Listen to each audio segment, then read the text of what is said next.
All right, everybody. It is officially 11 a.m., so it is time to start our double feature stream today. And we are back here again at Mom's Basement Games to be so kind and do such cheerful things for you. It is me, your gracious host, Juice, and I am going to be bringing you first here a deck tech for Chulane Teller of Tales. So, we haven't really done deck techs live on stream yet, but it's something that I think we're going to have a lot of fun with, and I want to try out and see how it goes today. So, Chulane is one of the new Brawl commanders that is going to be coming out from Throne of Eldraine in about, I think, we're like 2-3 weeks away now from the set release. So, he's technically made by Wizards to be used for Brawl, but he also has some really cool qualities that make me want to play him in Commander. So what this card does is he costs Bant, so green, white, and a blue, 2 generic. He has Vigilance, he's a 2/4, and he reads whenever you cast a creature spell, draw a card. Then you may put a land card from your hand onto the battlefield, and you can also pay 3 and tap him to return a creature you control to its owner's hand. So, all of his synergy comes from playing and replaying creatures over and over again to allow you to sort of combo off, draw a ton of cards, get a ton of synergy. You can actually go right now, and if you want to play this card before it actually releases on Magic Arena, they have an event running right now where you can try out any of the 4 new Brawl decks that are coming out. There's 3 other Brawl Generals too. We're not really going to talk about them today. Maybe we'll talk about 1 or 2 of them next week, but I figured this is the one that I really wanted to cover, and so I just went for it. Uh, put this together for you guys, and hopefully you're going to enjoy. So let's hop right into Chulane. So, of course, some basic synergy strategies that we're going to want to be covering with Chulane are our mana dorks, our ramp accelerants, and the best way to do this is on our turn 1, turn 2, we're going to be wanting to drop as many 1-drops as possible to get up to our mana cost. Chulane costs 5. We want to get them out ideally on turn 3 or 4 if we can with this deck. Hyper competitive builds, you might be able to get them out on like turn 2 or 3 pretty consistently. But if we're talking about the average commander player, these are probably going to be some of your best go-tos to try to get them out as early as possible. So we have Arbor Elf to untap forests, Mystic Elf, Llanowar Elves, and Finhorn Elves to tap for a green, Avacyn's Pilgrim to tap for a white, and then our good old friend Birds of Paradise to tap for the rainbow. So overall, yeah. And these are great cards too once you actually get Chulane out, because upon their entry for only 1 mana, you're drawing a card and slamming another land onto the battlefield. They can essentially, if your hand's stacked enough, just be free costs without any other kind of effect in play. Because we're going to be talking about some other free cost things in the deck that are going to make Chulane a little bit more awesome. But yeah, so far, just your kind of basic ramp guys here. And then moving on, we want to play bounce effects in Chulane. We want to put things back in our hand as well as our opponent's hand, because it gives them a little bit more of a disadvantage than it would for us. So, Shrieking Drake and White Mane Lion are cheap creatures. They come in for 1 and 2 mana apiece that return other creatures we control to our hand when they enter the battlefield. So that can either be to spam some enter the battlefield effects that we'll be having for our own creatures in this deck, or you can just repeat over and over with them with other things to kind of combo out with your deck. We'll be talking about a combo later where if you have Shrieking Drake and Mainline, you can just win the game. But we're going to be also looking at Flood of Tears here. Pretty sick card. It actually just came out in M20. I don't know. Actually, did it have another? It might have had another printing. I'm not too sure about that. So don't check me so far. And that just came out. That could actually be an older card we're looking at there. But Flood of Tears. Oh, I just realized too. I am way over here. Oh no. All right. Sorry about that. I'm kind of blocking this card over here with my big fat face, so maybe in the future I will take off the webcam in these, but it is a learning process, so feedback is appreciated on that too. But anyway, Flood of Tears. So you return all non-land permanents to their owner's hands, and if you return 4 more of your own permanents, you get to put a permanent from your hand into play for free. So pretty much you can just pick up your board, slam Chulane back down for free, and then keep going with these synergies from playing all of your other creatures back on the board again, drawing lands, playing lands, all of that fun stuff. So, moving on. We have Lotus Cobra, Coiling Oracle, and Tadiova, the Benefic Druid. So, what do these guys do for us? Lotus Cobra, of course, we're going to be slamming a lot of lands into play. There's going to be a lot of effects you're going to run in this deck that put lands tapped onto the battlefield for ultimate synergy with any of your ramp spells, not even Chulane yourself. If you're still playing Cultivate, Kodama's Reach, Sakura Tribe Elder, all these things get synergy off of Lotus Cobra when they come in. And then Coiling Oracle, when it enters, you reveal the top card of your library. If it is a land card, put it onto the battlefield. Otherwise, put it into your hand. It's kind of like an older version of Risen Reef that doesn't re-trigger when other Snake Elf Druids enter the battlefield. And then Chadiova is something that's really good for this deck. It really just adds an extra level of synergy to Chulane. So for 5 mana, it is a 3/3 that whenever a land enters the battlefield under your control, you gain a life and draw a card. So what that can look like too is, you play a creature, like let's say you play your Coiling Oracle, put a land into play, draw a card. Chulane's trigger resolves, draw a card, put a land into play, draw a card, gain a life. So you've just drawn like 5 cards off one Coiling Oracle with Chadiova and Chulane in play. That sounds like some high key synergy to me if I've ever seen it. And you'll actually be fine probably with this deck that you're going through your 100-card library pretty fast every game if you can actually synergize well and get some of these key pieces together. And then just continuing on your draw accelerants. Things you want to make sure you're hitting enough lands so each of Chulane's triggers is actually ramping you as well. So Beast Whisperer and Guardian Project are, well, Beast Whisperer for sure. Whenever you cast a creature spell, draw a card. And Guardian Project reads, whenever a non-token creature enters the battlefield under your control, if it doesn't have the same name as another creature you control or a creature card in your graveyard, draw a card. So for EGH, all this really reads is, whenever you cast a creature, draw a card. Or whenever one enters the battlefield, draw a card. So, of course, these synergies as well are going to keep the gravy train rolling. Beast Whisperer, of course, will get you that draw, the extra draw to find an extra land before Chulane actually triggers, because I'm pretty sure Chulane is on enter the battlefield, if I'm correct. And then Guardian Project, they'll trigger at the same time. So we should be fine and dandy there. You can resolve this one first still, then be able to get your land, hopefully. Play that with Chulane. All right. And moving on, we have some other fun cards that can accelerate the deck in their own way. Leyline of Anticipation and Seedborn Muse, of course, combo off really well with Chulane. Another great thing he put in here are creatures with flash. If you have any creatures with flash, Seedborn Muse is giving you like infinite value, being able to activate Chulane several times on your opponent's turn and being able to untap with a massive amount of lands. Leyline of Anticipation just hyper accelerates this though, with the ability of all of your spells having flash from the get-go. Also, it being a blue Leyline and Chulane being in Bant colors, you can actually just cast it, like hard cast it if you need to later in the game for exactly almost the same cost that you would cast Vidalcan Ori for. So really, with how cheap this card is right now, just seeing a reprint in M20, I don't see a reason why you wouldn't want to run it. And then Concordant Crossroads is kind of its own beast. All of your mana dorks that we were talking about, as well as some other more expensive ones you might want to add into the deck, creatures that have like tap abilities, any kind of extra synergy you can use to get you more draws off Chulane, get you more mana, make it so your mana dorks are literally just giving you more synergy, if not just being free when you cast them. That's kind of where Concordant Crossroads would want to come in. It has a little bit of the heftier price tag if you're not too hyper into Commander, don't really want to spend $25 on a single card for Commander. I know some people are like that, and I definitely don't knock it because I was there once. But we're also going to be talking about some cards later too that are just like, if you just want to throw your wallet as hard as you can at this deck and just say I'm all in, we'll talk about that in a second. But right now, you want to talk about some more combo pieces. So, Cloudstone Curio. Whenever a non-artifact permanent enters the battlefield under your control, you may return another permanent you control that shares a permanent type with it to its owner's hand. So getting a lot of synergy with, so for example, we run a lot of elves.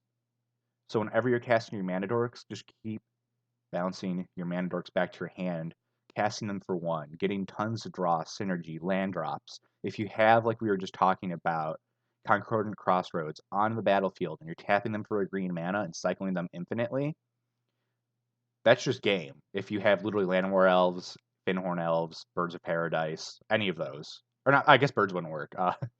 But yeah, you pretty much just get infinite mana, infinite draws on your deck, and the same thing kind of works for Allurin. We were talking about bounce effects and cheap bounce creatures. Allurin reads for 4 mana, 2 green, 2 generic.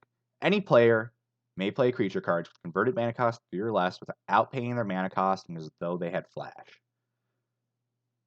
This pretty much just allows you to once this hits the battlefield, if people at your table let this hit the battlefield, and you have 2 creatures that can keep bouncing each other. If you have Cloudstone Curio out, or you have 2 of those cheap um, bounce accelerants, you just win.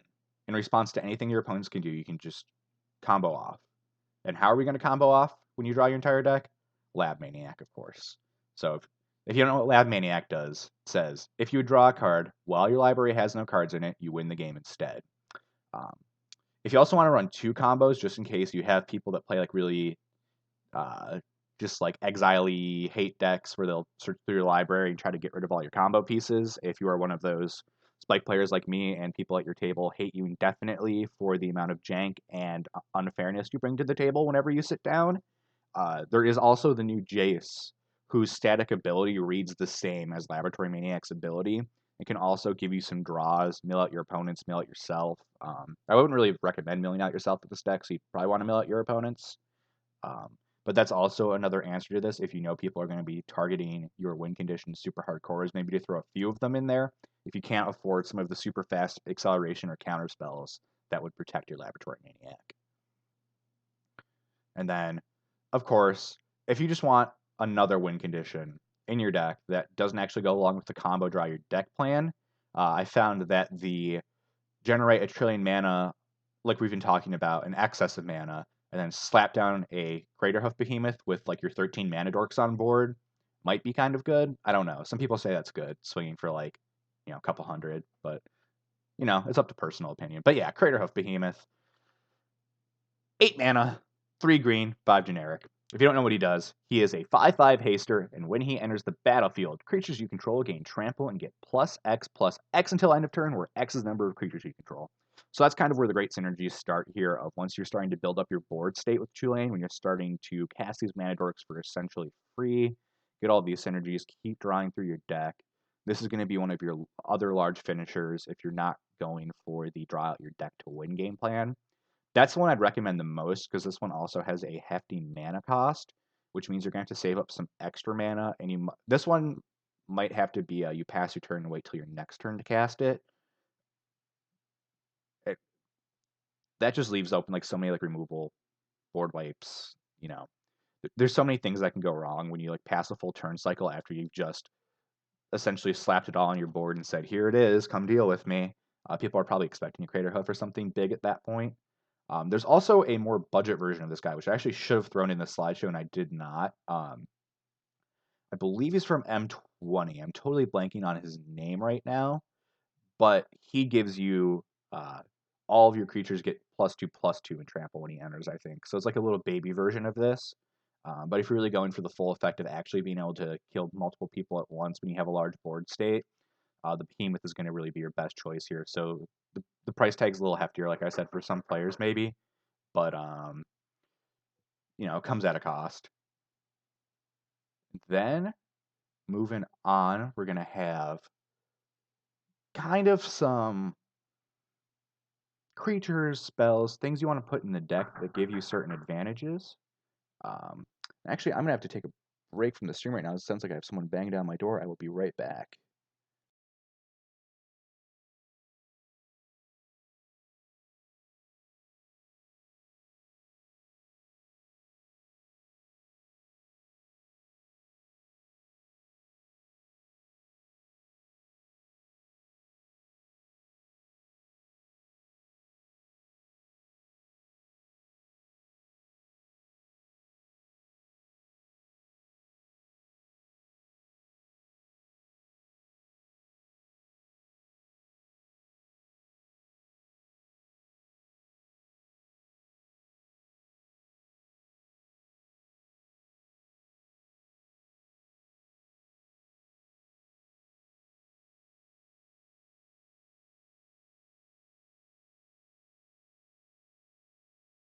All right, sorry about that little disturbance, but we are right back in it.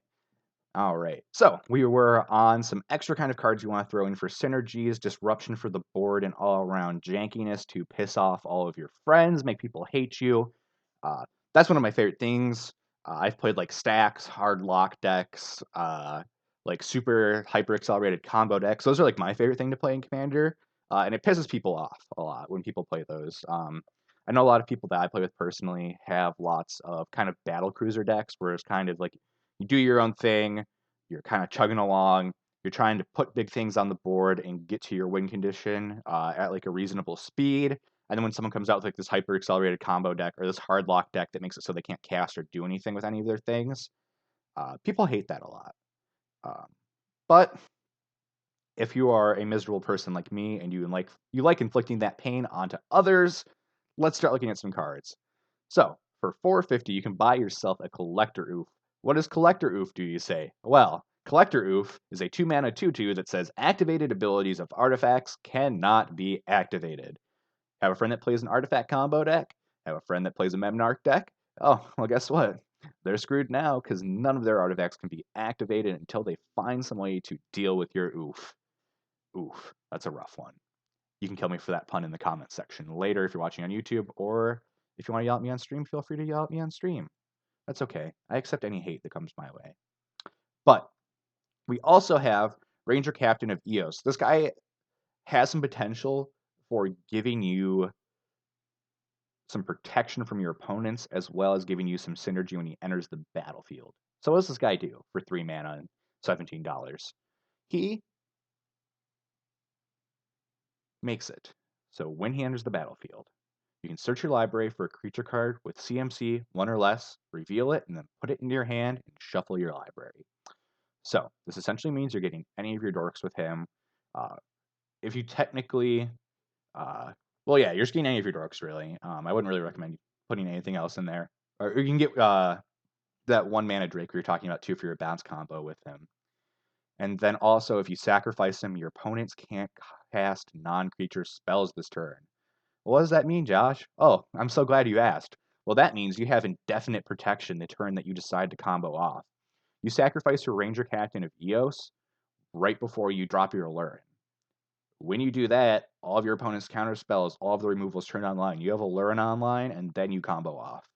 So if you have this guy in your hand, play him, save him until he is absolutely necessary to deal or necessary to pop off to make sure that you can finish your combo, kill your friends, make them hate you.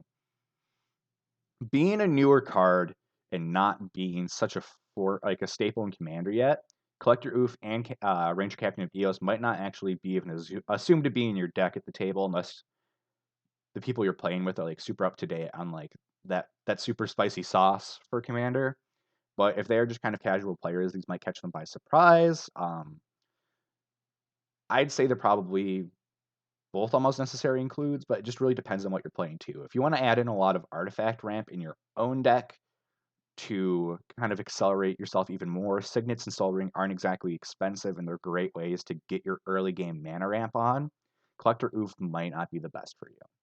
Although, and if you're once again, if you're not looking at that $17 price tag, the Ranger Captain of Eos might not be the best for you. But another great spell that we should talk about is Intruder Alarm. So creatures don't untap during their controller's untap steps, and whenever a creature comes into play, untap all creatures.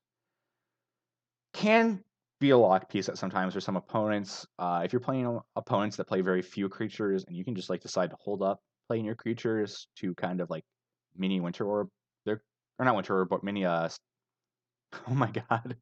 Uh oh wow, we just had like the biggest brain fart on stream. I'm not even playing Magic yet, so that's gonna be terrible. We're taking a caffeine break, guys. Caffeine break. But yeah, Intruder Alarm. If you want to lock down your opponent's creatures, you can maybe do that. But it's also great for some additive synergies, some additive jank, and helping you combo off with all of your mana dorks. So whenever you're casting a mana dork or any other creature with all of your mana dorks, which we've seen, we have mana dorks that can tap for white, all colors, and green. Cast a lot of stuff in this deck. Untap all of your dorks and keep going. This can get you to your win very easy as well for 3 mana and $16. It's not that bad. This is one of those cards that I would definitely recommend investing in if you want to play this deck. This and Alurin and Cloudstone Curio um, altogether cost around about just short of like $70, I believe, if you add them all together, um, or maybe even like just short of 80, somewhere between 70 and $80, depending on how you get them. Um, I'd say they're really worth it. They're key pieces for the deck. They're doing the things that you want to be doing in this deck. It's hyper synergizing. It's kind of giving you a springboard to bounce off of, so you can just essentially draw your entire deck or pretty damn close to it all at once, which is really the key aspect of this deck that we want to be hitting on. But we're getting to one of the other parts right now, expensive cards. So this is scary. I'm going to hit this price button in a second, and boom. So additively here, we're looking at well over like $430 something right now. And of course, if you're a serious player who is already pretty up to date with the game, these are going to be obvious includes. Bloom Tender, 2 mana, green and generic. Tap it. For each color among permanents you control, add 1 mana of that color to your mana pool. So what that says is, if you have Chulane out, you add 3 mana. You add a blue, a white, and a green. It's a $48 price tag. It can be something to save up to once you get everything else you kind of need for this deck. If you're just thinking your deck's not going fast enough, there's things that you wish you could be able to do that you can't. You're kind of limited with your mana or how early you can get stuff out. Bloom Tender is definitely one of those answers for you. There's also Noble Hierarch as another mana dork. It can tap for literally your commander's color identity. It makes it whenever a creature attacks alone, it gets a +1/+1 trigger because of its Exalted ability, and is only 1 green mana as well. But like I said, these are kind of includes when you're actually ready to throw some money in the deck, or if you have these lying around. Let's say you used to play Modern, or you still play Modern, you have an extra Hierarch or something from when you were doing that. That's pretty, not too unreasonable. And then we also have Gaia's Cradle, the big Mama Jamba herself. Um, Hefty price tag of $359 on mid right now in TCG. And then the ability, though, just lets you add a green to your mana pool for each creature you control. Scary, right? Like I said, these Gaia's Cradle is definitely I wouldn't even recommend unless you have a Gaia's Cradle sitting around, or you just love this deck enough once you build it that you decide you need that extra mana acceleration and you're ready to drop that kind of price tag on a card or trade up for it. That would be the only reason I would recommend getting that card for this deck. There's some other includes that we could put in this expensive list too. I'm just going to talk about some of those really quick because this is really up to, these aren't things that I thought you need for this deck. These are things that are open to interpretation. This is kind of player choice. Kind of what I wanted to do here were to outline the best cards, the cards that you'll need to synergize with Chulane, not additive cards that will go in the deck that do other things that you should always have in a deck in this color combination. I'll talk about those two right now, but so it's just kind of your counterspell package, and that's, you budget that out to however you want.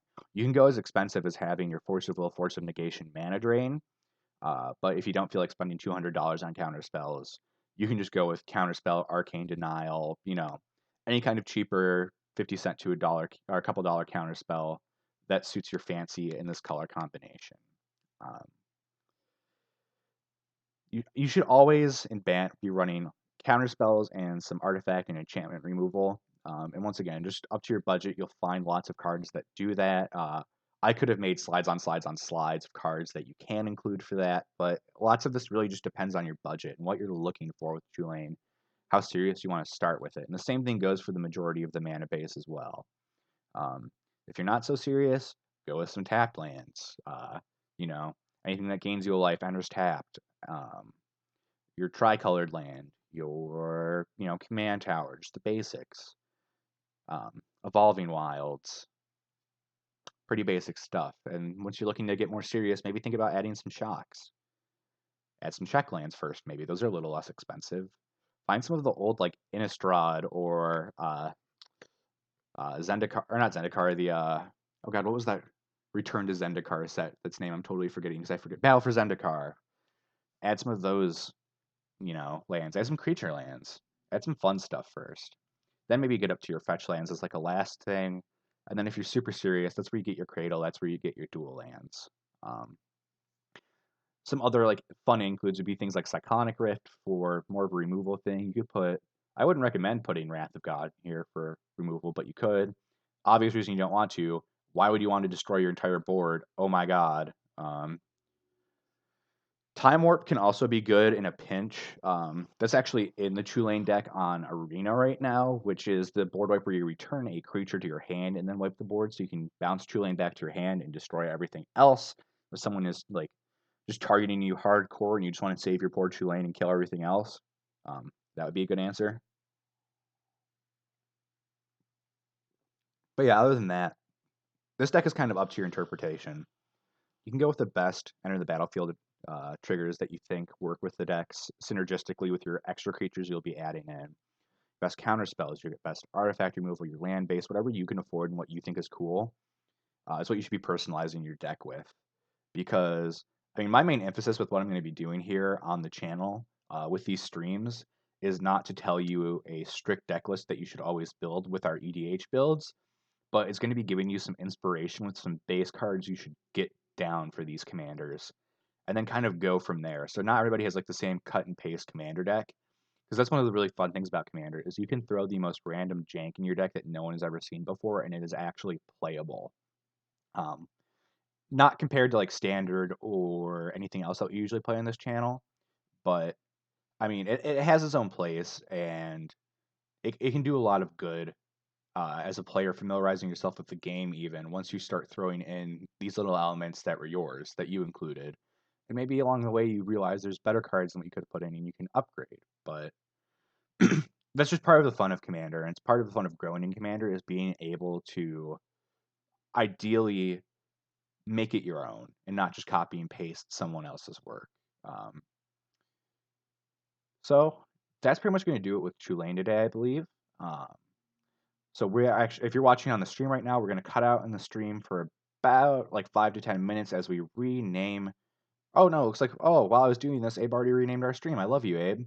But yeah, so I'll just take a minute or two, then I'm going to switch over to our other stream format, open up Arena, get our deck set up, and be right back with that. If you're watching this on YouTube, feel free to comment anything, questions, concerns, all that fun stuff. And if you're watching on YouTube, make sure you hit that subscribe too. And for you on our hot live stream, I will be right back with some more standard sauce with our Kethis combo deck.